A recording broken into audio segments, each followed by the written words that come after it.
So, what happens now when you're ready to officially accept your financial aid award letter?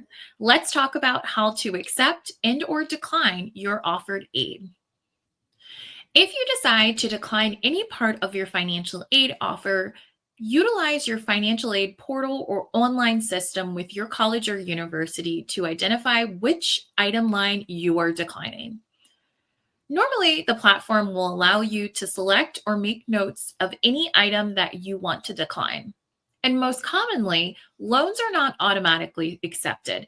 So, if there is not a decline button, confirm with your institution that there's no action that's required of you to remove that loan offered to your account.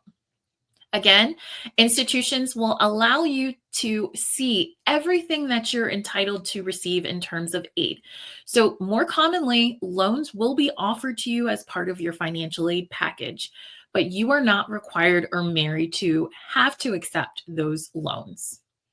Loans are an option and are considered financial aid, but it is definitely one of my best recommendations to utilize opportunities outside of loans and having to borrow. Loans are not bad. You just have to pace yourself and be able to financially budget if you have to borrow. Be smart and savvy about it. So, what happens when you're ready to accept your offered aid? Grants and scholarships, as I like to call free money, are normally auto accepted for students on behalf of the student. However, students may be required to accept the award by an agreement or acknowledgement form agreeing to the terms we talked about previously. Or you may be required to complete a thank you note in appreciation of a donor or organization sponsoring the award. For loans, there are additional steps for accepting and securing those loans. The master promissory note and entrance counseling will allow you to understand your borrowing responsibilities and agree to the terms of a student federal loan. So let's talk about when and how do I accept or decline parts of my financial aid package. Using your school's financial aid or online portal, you may accept or decline any aid offered to you. Keep in mind that, again, most schools will automatically accept the free money offers, such as your scholarships or grants. However, I will go over the additional steps you should be aware of before you log out of your account. Thank you notes are one of the key acknowledgments for a student receiving a scholarship. Most schools may require you to submit a thank you note letter to the sponsored donor or organization before the funds are dispersed to your student account. This means that the funds will not be released and applied to your bill until you graciously thank your donors or sponsored organization for providing you this opportunity.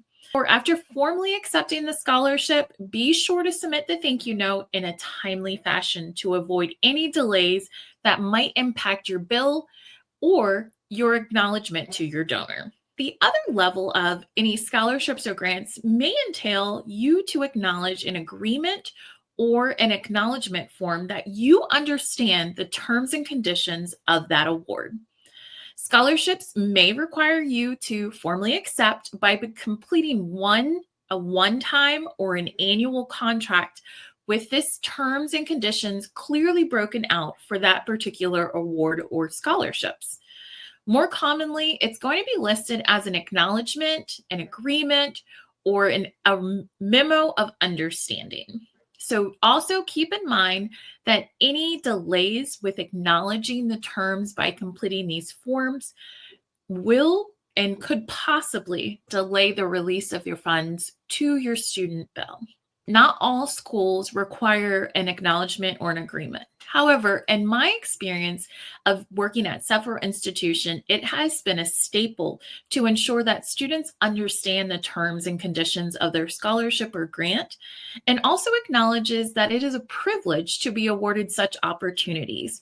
So this is a way of legally binding students essentially so that they acknowledge what is entailed and required of them in order for them to maintain the scholarship throughout their academic year and potentially throughout their years at the institution if renewable. Finally, as mentioned before, if you have decided to accept a offered direct federal loan through the Department of Education or studentaid.gov, you may have been offered a subsidized direct or an unsubsidized direct loan. You are required as a first-time borrower to complete what's called the Master Promissory Note and the Entrance Counseling Form online through studentaid.gov.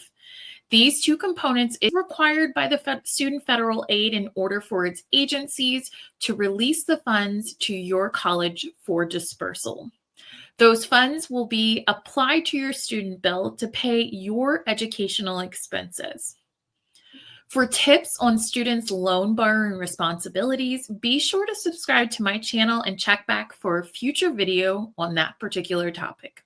I hope this 4-part series helped you with financial aid planning and preparation for college.